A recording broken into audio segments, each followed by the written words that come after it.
Shalom pemirsa HCBN Indonesia dimanapun Anda berada, senang sekali kita boleh bertemu kembali dalam acara pembacaan buku bersama Tuhan di waktu fajar. Saat ini kita sudah masuk di halaman 321 yang berjudul Pandanglah Ladang di Sekitarmu. Dan saya undang pemirsa di rumah untuk kita boleh sama-sama membuka Alkitab kita dalam Yohanes 4 ayat 35. Bukankah kamu mengatakan 4 bulan lagi tibalah musim menuai? Tetapi aku berkata kepadamu, lihatlah sekelilingmu dan pandanglah ladang-ladang yang sudah menguning dan matang untuk dituai. Dan kita masuk dalam pokok pembacaannya. Wilayah luas terbuka di hadapan kita di mana terang kebenaran tidak pernah menembus. Bagaimana cara kita memandang? Kita melihat hasil panen yang siap dikumpulkan, tetapi tidak ada yang menuai. Doa dipanjatkan untuk kemenangan berita kebenaran. Apa arti doamu, saudara-saudara? Jadi bagaimana di sini firman Tuhan memberitahukan kepada kita bahwa banyak sekali tuaian yang harus dituai, tapi terlalu sedikit orang untuk mengerjakannya. Jadi bagaimana di sini Tuhan kembali memanggil kita supaya kita mau untuk menjadi pekerja-pekerja Tuhan. Kita mau untuk bekerja di ladang Tuhan. Jadi di sini ketika kita mau untuk memberikan hati kita, maka kita akhirnya akan dibukakan mata kita oleh Tuhan. Ketika kita melihat lingkungan di sekitar kita, kita akan melihat banyak orang yang membutuhkan untuk mengenal kasih Tuhan itu dari kehidupan kita.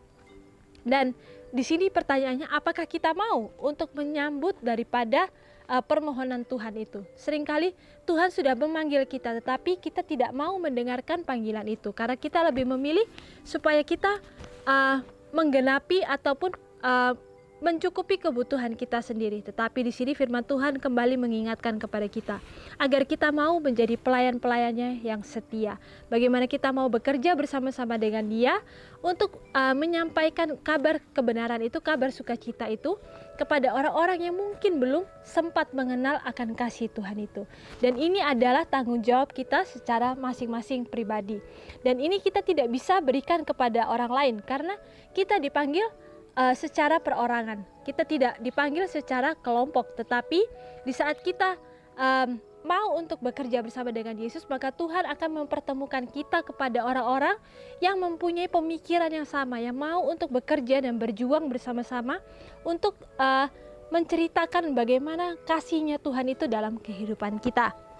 Dan di sini dikatakan bahwa sebuah kesuksesan akan menopang dan mendukung dirinya sendiri tanpa usaha dari pihakmu.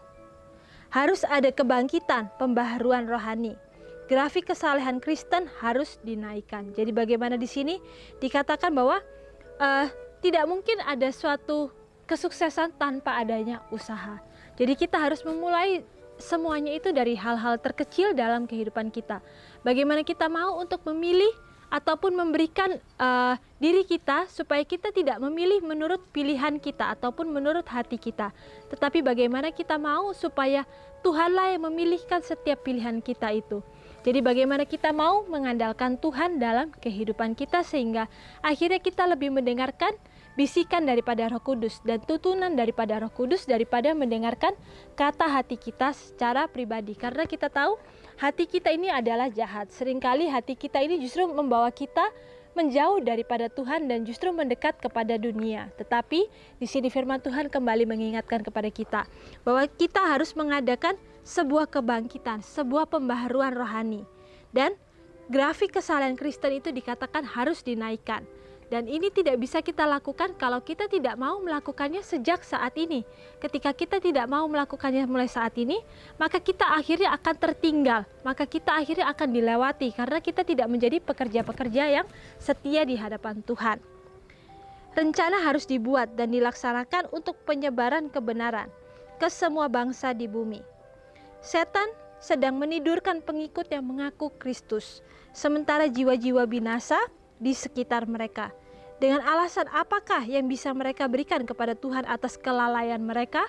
Sungguh begitu keras firman Tuhan kembali mengingatkan kepada kita bahwa rencana itu harus dibuat karena kita akan dimintai pertanggungjawaban kalau kita lalai untuk melakukan bagian ataupun pekerjaan kita. Dan di sini dikatakan kita harus menyebarkan kebenaran itu kepada seluruh bangsa di bumi ini.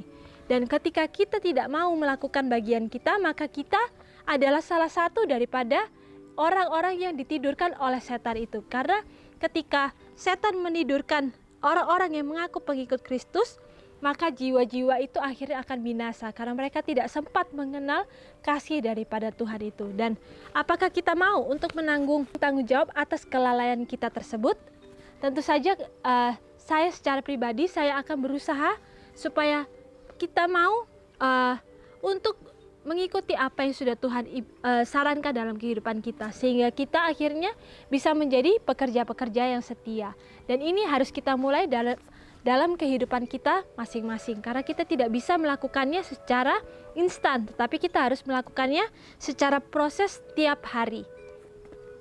Lalu di sini dikatakan bahwa ada pekerjaan untuk setiap individu yang membawa nama Kristus. Sebuah suara dari surga dengan sungguh-sungguh memanggil engkau untuk bertugas. Dengarkan suaranya dan segera bekerja dimanapun dalam kapasitas apapun.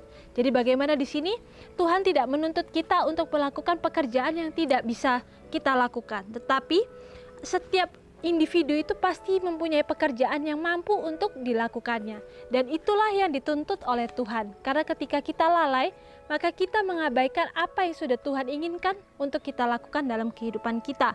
Jadi di sini firman Tuhan kembali mengingatkan supaya kita sungguh-sungguh dalam tugas kita. Karena ketika kita dipanggil, kita harus menyambut atau mendengarkan panggilan itu. Ketika kita mau bekerja dimanapun dalam kapasitas apapun yang kita punyai dalam kehidupan kita, maka Tuhan akan memberkati kita. Mungkin kita tidak mempunyai bagian untuk melakukan hal-hal yang besar, tetapi melalui hal-hal yang kecil lah kita diuji dan kita didapati apakah kita setia atau tidak melalui hal-hal kecil tersebut. Dan itulah ketika kita mempunyai kesetiaan atas hal-hal kecil tersebut, maka Tuhan akan menambahkan tanggung jawab yang sudah Tuhan berikan dalam kehidupan kita. Mengapa engkau berdiri di sini sepanjang hari? Ada pekerjaan yang harus engkau lakukan, pekerjaan yang menuntut energi yang terbaik.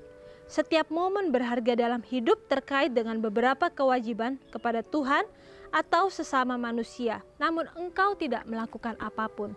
Begitu dalam apa yang firman Tuhan ini berikan kepada kita. Bagaimana Tuhan menuntut agar kita melakukan yang terbaik, menuntut agar kita memberikan semua yang terbaik untuk pekerjaan Tuhan.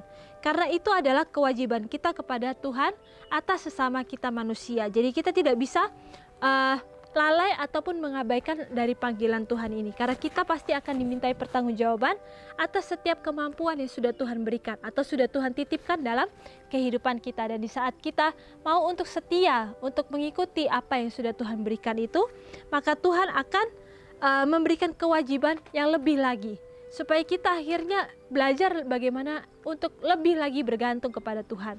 Mungkin saat ini kita merasa bahwa kita sudah bergantung kepada Tuhan, tetapi kita tidak boleh lupa bahwa Tuhan akan menambahkan ujian-ujian sehingga kita akhirnya bisa didapati lebih lagi mempunyai iman dalam kehidupan kita dan belajar bagaimana bergantung sepenuhnya hanya kepada Tuhan.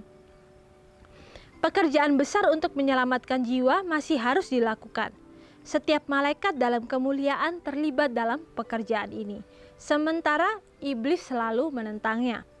Kristus telah mendemonstrasikan kepada kita nilai jiwa yang besar karena ia datang ke dunia ini dengan cinta yang abadi yang disimpan di dalam hatinya dan menawarkan kepada manusia untuk menjadi pewaris atas semua kekayaannya. Tertulis dalam buku Testimonis jilid 5 halaman 203 dan 204. Jadi bagaimana kita diingatkan kembali bahwa kita mempunyai pekerjaan yang luar biasa besarnya untuk menyelamatkan jiwa-jiwa.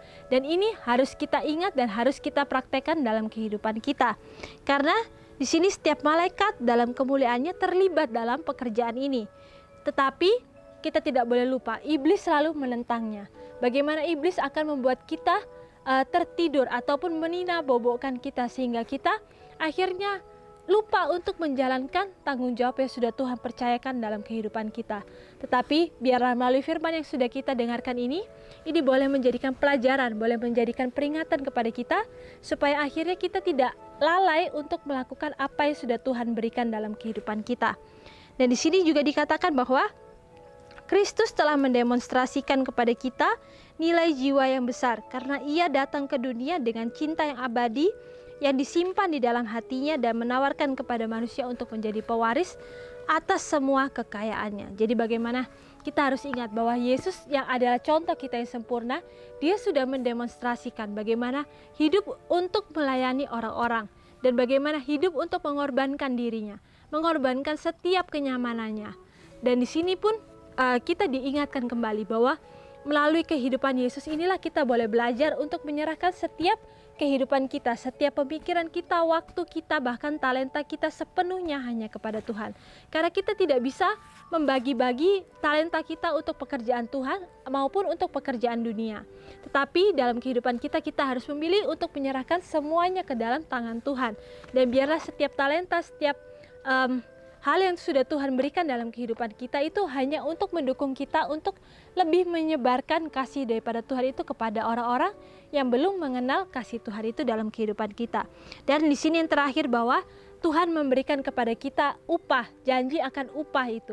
Kita akan tentu senang kalau kita diberitahukan upah dari hasil perbuatan kita. Dan di saat ini Tuhan memberikan kepada kita upah dan dia dikatakan menawarkan kepada manusia untuk menjadi pewaris atas semua kekayaannya. Bukankah itu adalah suatu hal yang sangat kita inginkan? Bagaimana kita akhirnya menjadi pewaris daripada kerajaan surga.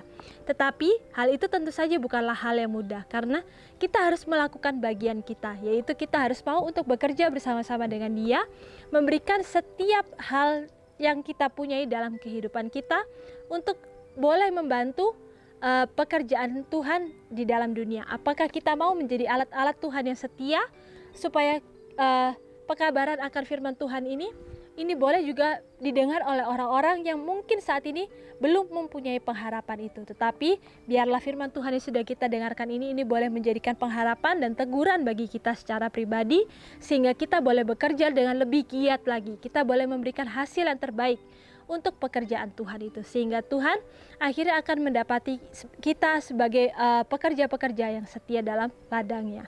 Dan biarlah ini boleh menjadikan berkat dan sukacita bagi saya secara pribadi dan juga bagi Anda yang ada di rumah.